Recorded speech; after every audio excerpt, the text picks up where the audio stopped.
जब आप news channels पर डिबेट के तौर पर जाते हैं, मैं बहुत स्पेसिफिकली सवाल आपसे पूछ रही हूँ और इसका जवाब मैं चाहती हूँ आप लोग दिल पे हाथ रख के दें। आप लोगों को फील होता है कि इस तरह की जो पक्षपात है एक मेल एंकर आपके साथ करता है या एक फीमेल एंकर करती है? बहुत सोच के ये बात बताइएगा, क्योंकि जरूरी नहीं है कि उनका जेंडर जो है वो आप लोगों के साथ खड़ा ही है।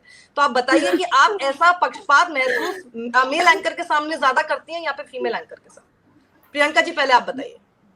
मैं तो एकदम directly without a single second of thought कहूंगी, मैं फीमेल एंकर्स के साथ ज्यादा मैं ऐसा महसूस करती हूँ।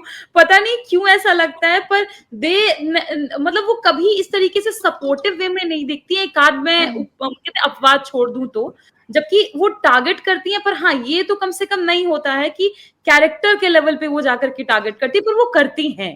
और पता नहीं ऐसा क्यों होता है, जबकि जनरली नहीं होना चाहिए। मैं हमेशा कहती हूँ कि एक विमेन यूनिटी लॉन्ग लिव, हमको एक कम से कम एक यूनाइटेड विमेन के तौर पर, जबकि ऐसे मुद्दे आए, प्रज्वल रेवन्ना टाइप का मुद्दा है या जो भी आज देश में चल रहा है, या गाली गलौज हो, हर चीज में महिलाएं ड्रैग होती है ना। कम से कम इस मुद्दे पर हमें एकजुट होकर के बात रखनी चाहिए। पर जब मैं सवाल करती हूँ तो सवाल के बीच में तो कम से कम उनके 50 सवाल खुद आते हैं और वो सुनना ही नहीं चाहते। क्यों नहीं सुनना चाहती इसका जवाब नहीं है मेरे पास में, पर मैं तो महसूस करती हूँ कि महिला एंकर्स बहुत हावी होने की कोशिश करती हैं और बहुत ज्यादा खुद को बीजेपी के प्रति लॉयल दिखाने की भी कोशिश करती हैं, क्योंकि एक सवाल उधर वो नहीं पूछती हैं, जबकि सत्ता में वो तो सवाल तो उनसे ज्यादा पूछे जाने चाहिए ना। मतलब वो लॉजिकल है ये बात, पर उधर नहीं पूछा जाता, हमसे ज्यादा पूछा जाता है। और मतलब पूछिए, पर जवाब तो पूछा सुनिएगा। जाता है, फिर बोलने भी नहीं दिया जाता है। नहीं, एक बार तो मैं बताती हूँ साक्षी जी आपको। एक ने कहा आपके पास 10 सेकंड है, लिटरली मैंने पता है क्या किया उस डिबेट में, बोला 1 2 3 4, बोला हो गए 10 सेकंड खत्म, आगे बढ़िए आप।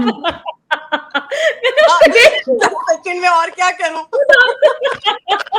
तो क्या उनको बोलिएगा, तो ये डिबेट नहीं कराते हैं। मतलब टीवी पूरम की अपनी एक दुनिया है, अपनी एक कहते हैं ना कि अपना एक स्पेस है, उस स्पेस में खुद ही बस लगे रहते हैं, रमे रहते हैं, बाकी से इनको कोई मतलब नहीं है।